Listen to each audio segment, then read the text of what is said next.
Assalamu alaikum ji. So my name is Tariq Khan ji. I am a student of human resources altogether from the start of my journey, just taking on to what I am doing right now.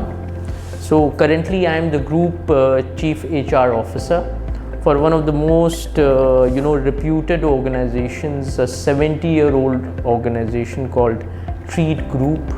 And overall, if you look at their businesses at this point of time, our businesses, who were around different kind of, FMCG products, which involve personal care altogether, and which is the leader in Pakistan. In addition to that, we also have our products which relates to a very renowned brand which is called Daewoo battery, and Treet is proud to have that.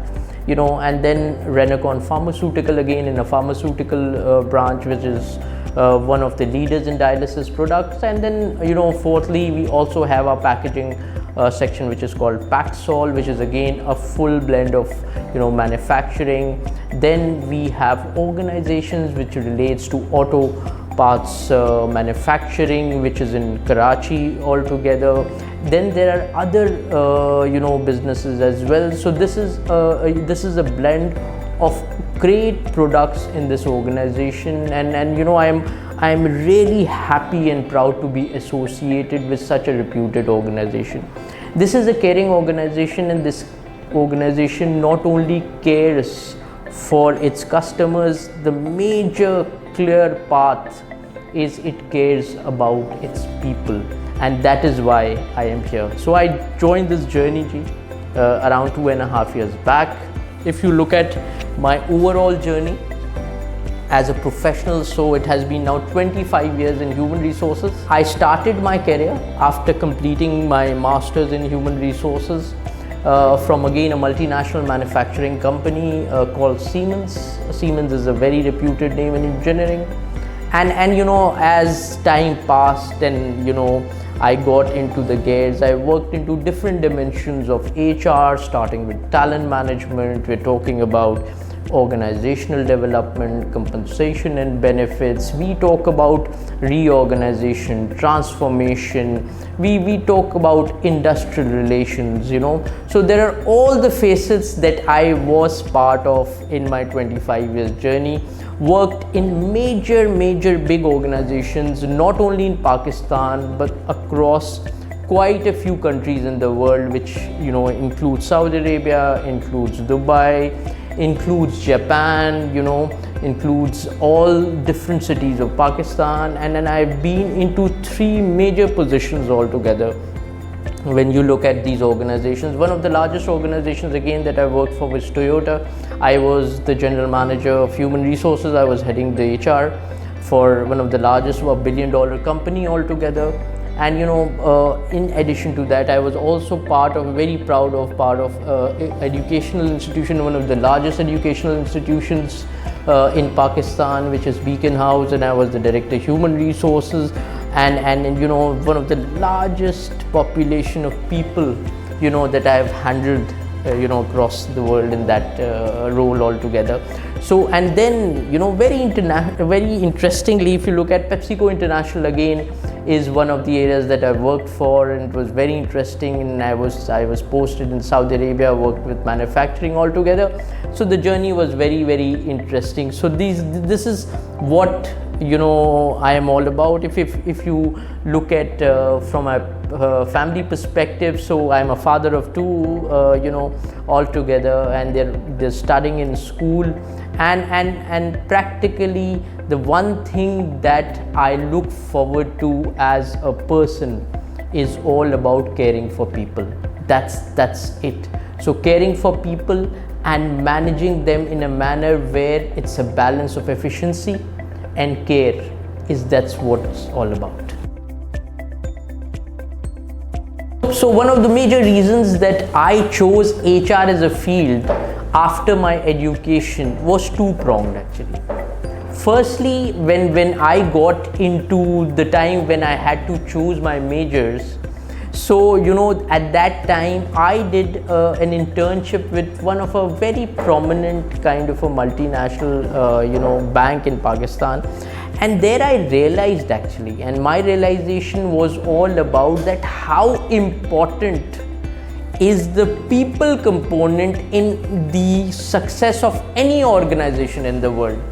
And at that point, what I thought at that point, I can tell you that was 1998, 99 when I started my journey. And it was a time when human resources were not even common. People don't know even if it is a career.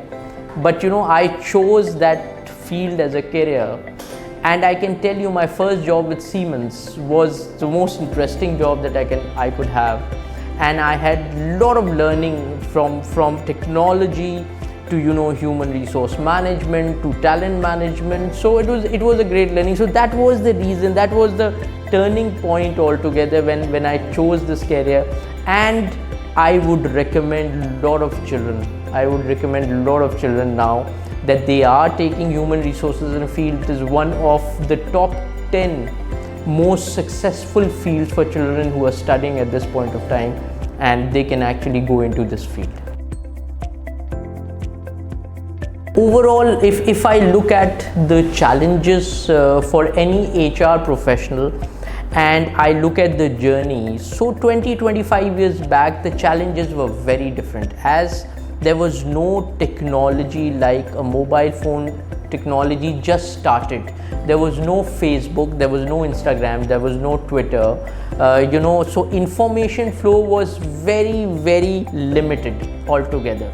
So at that point, the challenge was to manage the human resources in a manner where they can actually provide you maximum efficiency while caring for themselves. So at that point, to get information, to provide information, to make a team was difficult because information sharing was very difficult.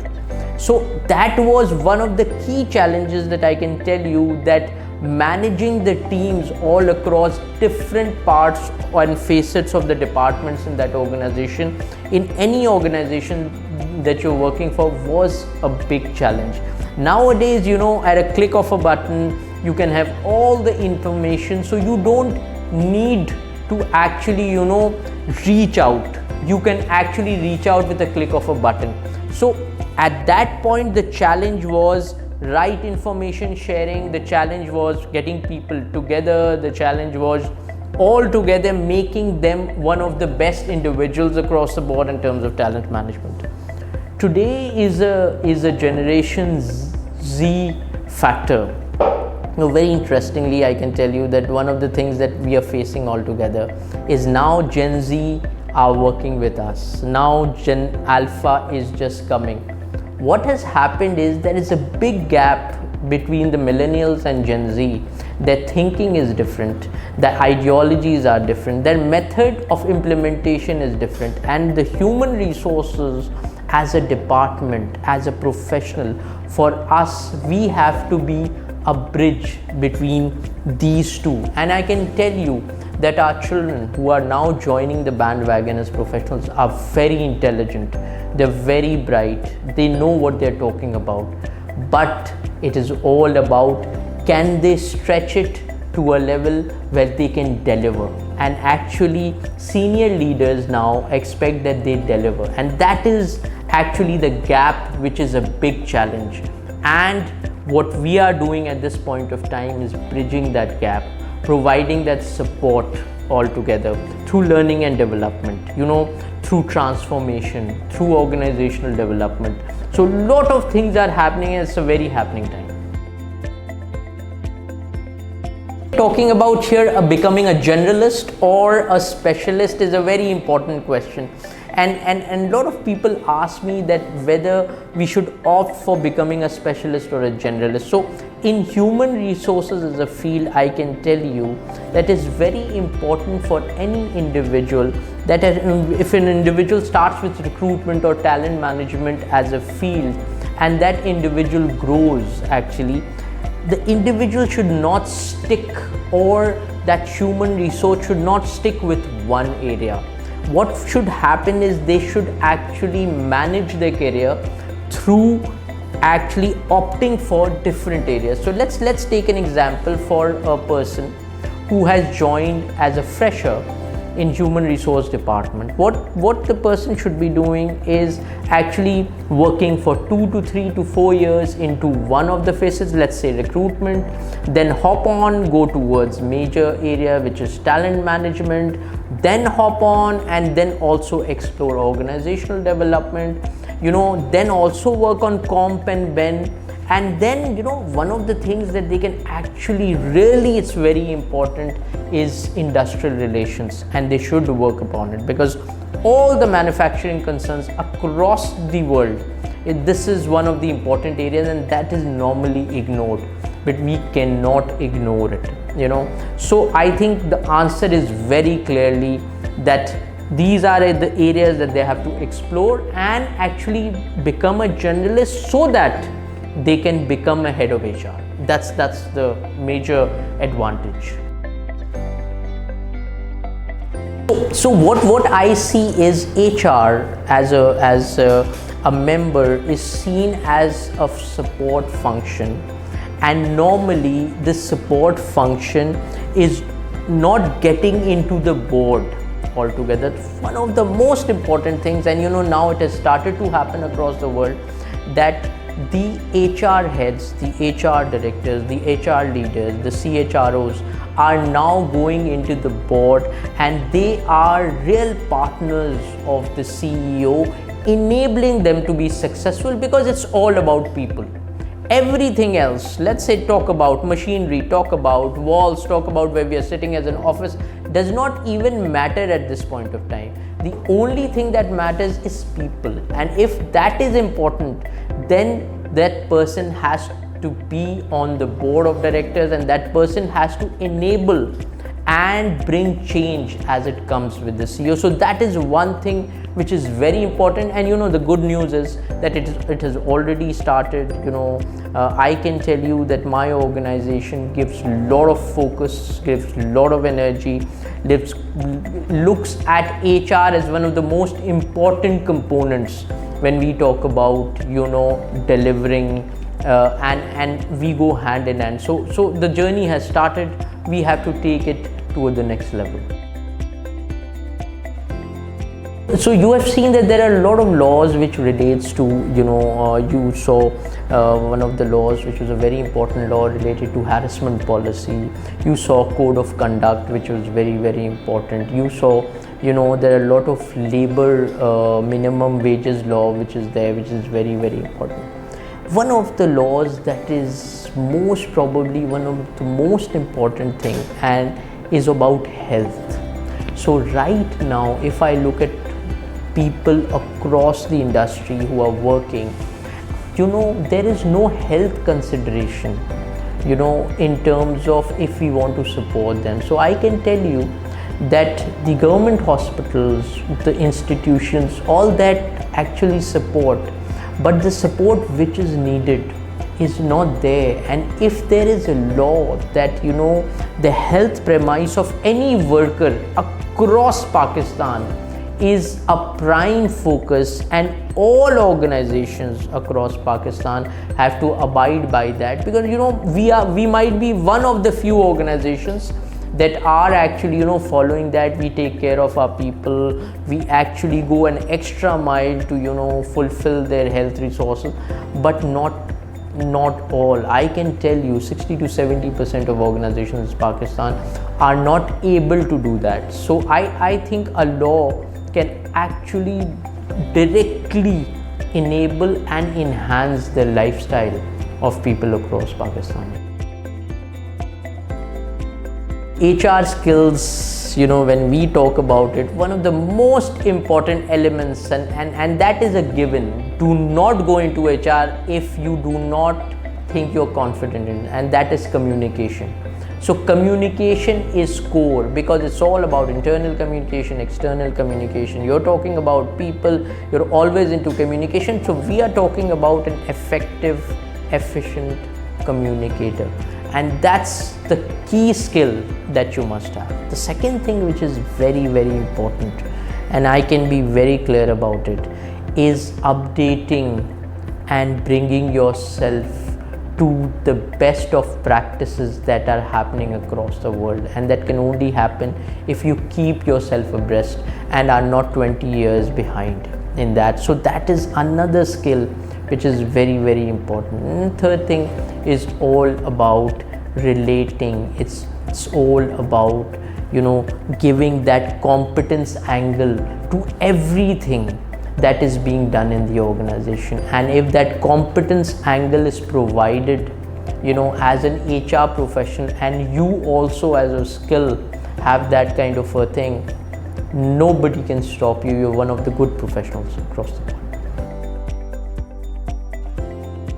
board. What I feel like today, HR is all about technology. It's all about reaching out to people, and you can reach out to people only through technology. And if I talk about, let's say 20 years back, I can tell you that even at that time, when I was with Siemens, we were implementing SAP HR. I'm talking about 23 years back.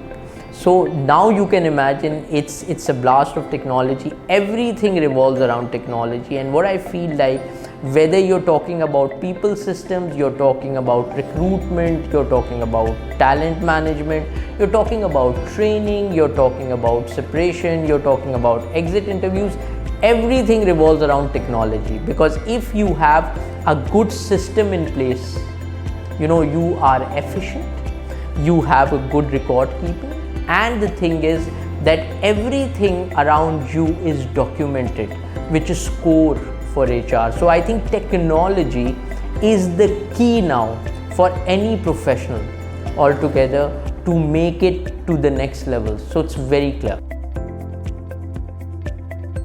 Okay, so world has changed, so it's all about not the tenure, but kind of the gelling and the importance actually of how organization is dealing with an employee. So I can be very clear that the Gen Z right now are not at all what you call loyal in terms of when you call loyalty as a competence. They are very clear about it.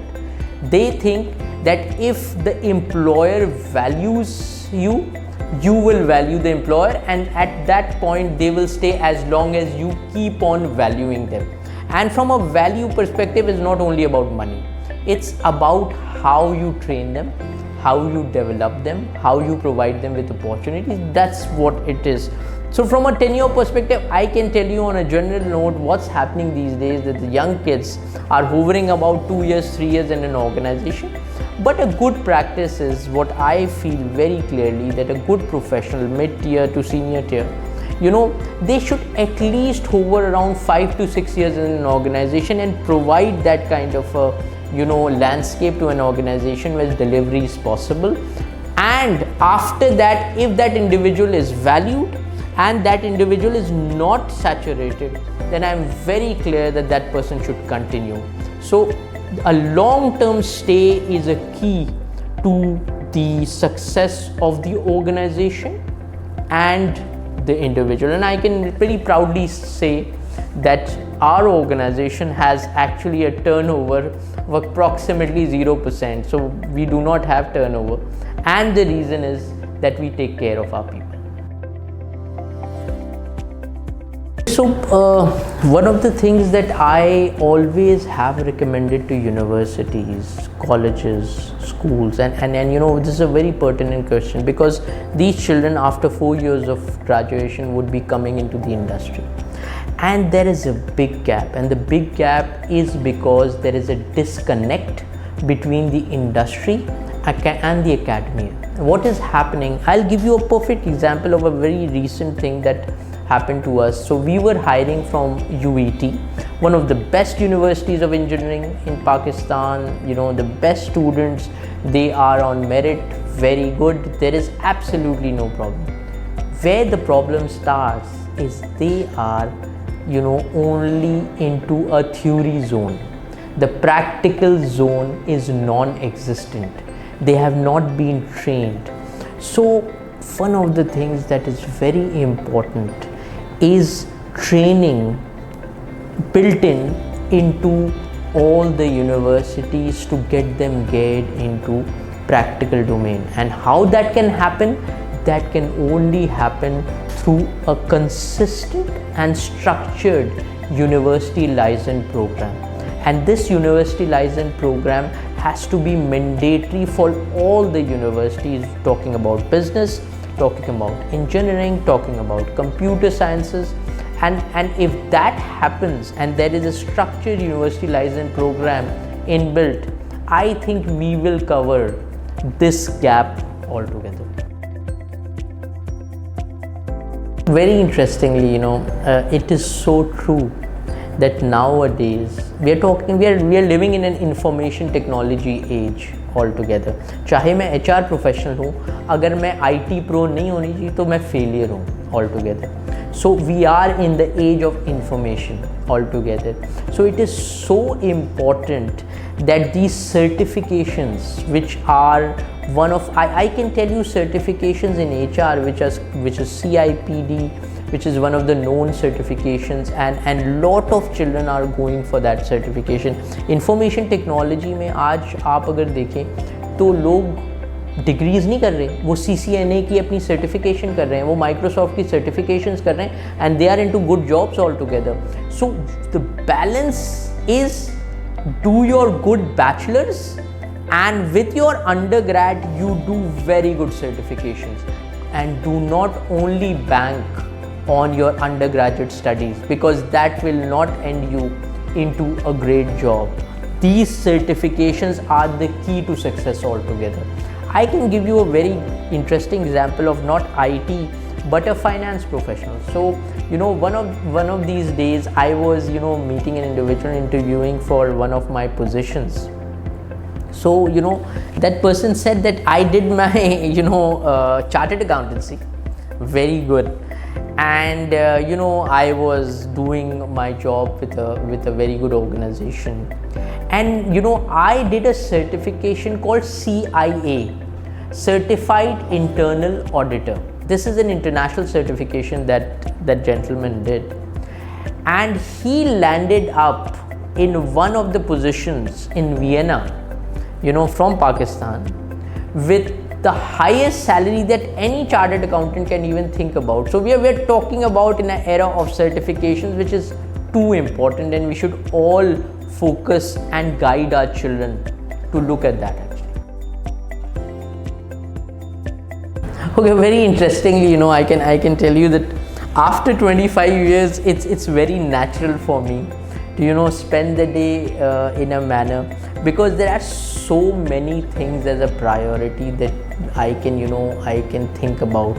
So the first thing I do when I enter the office, I can tell you, is I go greet my team, meet my team, ask them if everything is okay. That is my priority actually, and then I hover around the whole organization just to greet people, just to know how is the feel, how is the pulse. As an HR person, that I do not miss any day of my life, and the reason is that if you are an HR person, you have to do it. Going forward, what I do is I have a very structured list of to-do things which is there, and I follow that from a priority perspective. There are certain things which are strategic priorities, there are certain things which are operational priorities, but I follow that. But what I follow normally is, after I do not keep on sitting on the chair. So immediately after an hour or something, I just stand up, go meet somebody, which is part of my task, but I do not keep on sitting on table, which actually also goes into negativity from a health perspective. And then as I go along in the midday, normally sometimes I'm unable to have lunch because I'm very busy. Normally that's what happens. So I have to skip lunch, and then the work goes on. There are a lot of meetings, because there are different facets of businesses. So one slows down and the other picks up, and the other picks up, the other slows down. So there's never a dull day in my day actually. And how I end up is very, very important, that once most of the things culminate to what I have to do, and whatever is left in my to-do list, I do not try to transfer it to the next day. What I do is I try to complete in the last 1 hour, so that the next day is a fresh day and I do new things in that day. So that's how the day is. But very interestingly, the core is not to be stagnant, because stagnant water is always down in the drains. That's very important. Leadership philosophy is very simple. So there are two things that I think is the most important thing in leadership. One is relationship and the other is trust. So if you are able to actually inculcate trust in the individual and build that kind of a relationship which is of trust, then nobody in the world can actually get you into a zone where your leadership has to be a kind of a autocratic leader, because I believe in a complete democratic kind of a leadership model where it's all about delegation, it's all about teamwork, it's all about creativity, letting people create on their own. So what happens is, I would not tell my people to do how it is. I would guide them to make it better. I would handhold them. I would always be a shield if they are ever in problem altogether. But I always let them grow, and the insecurities which are there has to be removed altogether. So my leadership is all about delegation. It's all about trust and relationship. These are the three elements, and if you look at the best leaders across the world, I think they only hire for attitude and they do not hire for skill, and that's what I do as well. The latest HR trends and package to technology is great actually, and I am a great believer that if we do not remain updated with the latest trends, you are unable to provide your team with that skills, those resources and those techniques where they can do better. So what I do, one of my resources is Harvard Business Review, which is HBR, and it gives me a lot of input on what is happening in the HR field in the world. The other thing is technology, and to be honest with you, how I utilize AI, and then we should talk about AI now, is very interestingly. So I have created my prompts, which is a daily prompt, where I give a prompt. I use Gemini. So I use a prompt which gives me a daily update on what is happening in HR in different parts of the streams and how is it changing altogether. And I can tell you, it's so interesting that every day there is a new angle to it. Someday it is talking about that the world's comp and ben is changing. Sometimes it talks about that how talent is actually going into a different direction. How I just got details yesterday of in Pakistan, one of the difficulties that now we are facing is graduates who are our undergrads are not getting jobs altogether, and our business graduates are struggling. And I'm talking from the leading universities, not from average universities. And the reason is the skill is missing. And now employers are so cutthroat competitive that they want the best and they want the skills attached to it. So that is the message, actually very, very clear, that skills is the key and technology is the key. Interestingly, what we do is we have a very comprehensive performance management system which not only ensures the objectives of the organization are met, but even the areas where the employees want to performance, that is also met. So how the methodology works is very interestingly. So it is not a top-down approach, but it is a down-top approach. So top-down approach means that CEO has made certain objectives for the whole organization, and he pounds that to everybody's throats, and they say you have to do it. That is the pounding kind of performance management that we are talking about. Here what happens is that every department actually creates, based on their areas and aspirations, different objectives, and those objectives are then taken from down to top to the CEO level, and based on those objectives, now CEO actually creates his own objectives, which are the broader helicopter objectives, and those objectives are organizational objectives. So we are working on two-pronged model. One model is the performance management system. The other, which is very, very important, is we are working on a balanced scorecard. So the balanced scorecard model is a model where dashboards are available. All the people who have their portion of the delivery that they have to do is visible to them, and those balanced scorecards delivery is visible basically to the CEO, and that enables all of us to see our direction. And what we do is basically we have a 6-monthly appraisal system where there's a mid-year review that happens. So objectives are all set and there is a mid-year review, and when that mid-year review happens, actually if there is a bit of a direction difficulty there, you can actually correct it and move forward. So that is something where we're coming from, that bridge, which is HR, is ensuring that the employee and the management are on one wavelength. They are both achieving their organizational and personal objectives. And one of the key factors is that there is a portion of personal objective in our basically performance management system, and that really enables us to provide that kind of a personal goal for people altogether. So very interestingly, I have now worked with FMCGs, I have worked with large manufacturing organizations, I have worked with the largest academic organizations in Pakistan. I have worked with organizations with people who are more technologically prone and less in numbers, and I have organizations with large number of people but into manual interventions.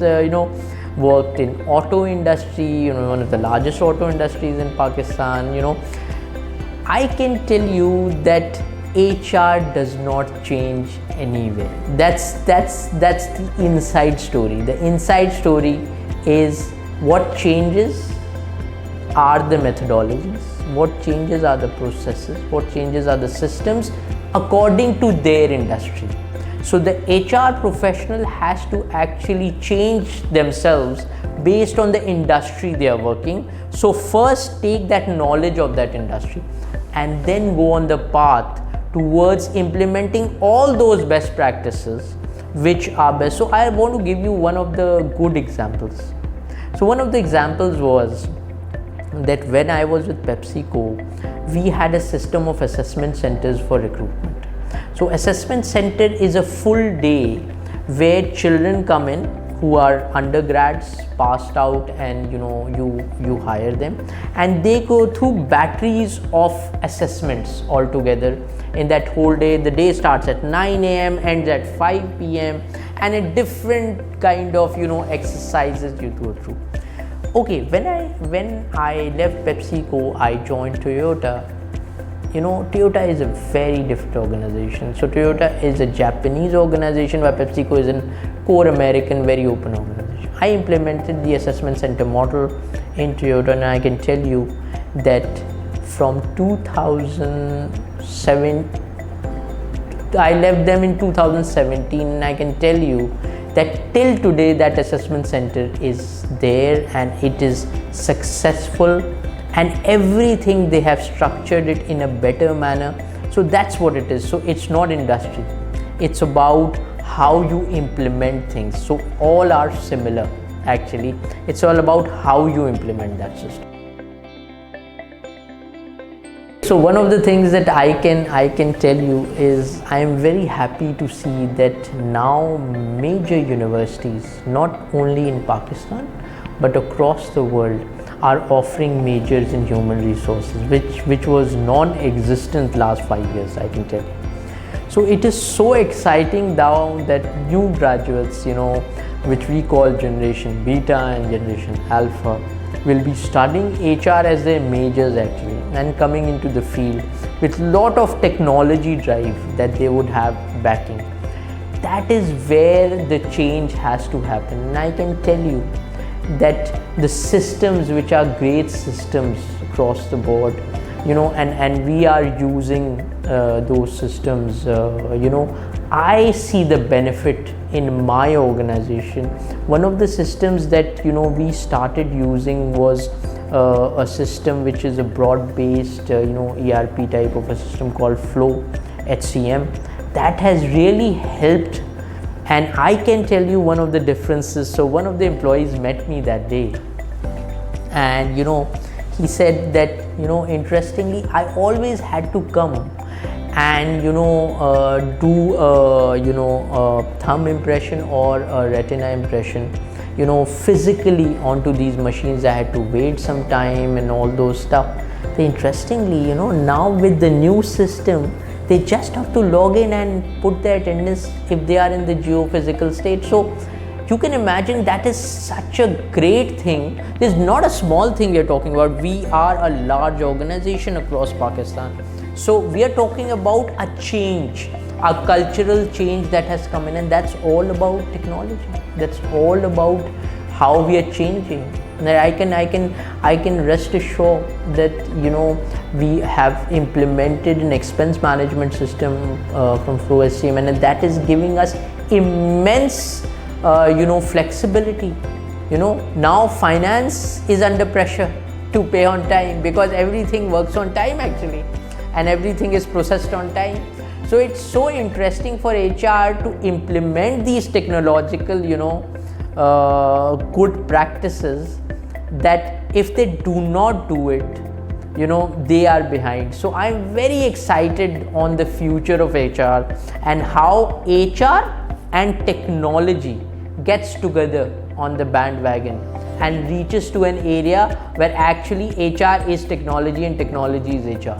This is what.